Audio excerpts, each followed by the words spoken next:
Shop owner కు బడత పూజ చేసిన యువతి ఎందుకో తెలిసి అంతా షాక్. వేధింపులతో విసిగిపోయిన ఓ మహిళ తన దుకాణ యజమానికి బడత పూజ చేసింది.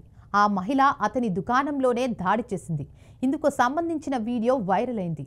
తానేలో జరిగిన ఈ ఘటనపై పోలీసులు జోక్యం చేసుకోవాల్సి వచ్చింది. ఈ సంఘటనపై పోలీసులు దర్యాప్తు చేస్తున్నారు. మహారాష్ట్రలోని కళ్యాణ్లోని కొల్చేవాడి ప్రాంతంలో జరిగిన ఓ ఘటన వైరల్ గా మారింది. ఓ దుకాణంలో పనిచేస్తున్న యువతి ఆ షాప్ యజమాని 55 ఏళ్ల వ్యక్తిని చెప్పుతో కొట్టింది. తన మొబైల్ ఫోన్లో అసభ్యకరమైన సందేశాలు పంపి తనను వేధించాడని ఆ మహిళ ఆరోపించింది.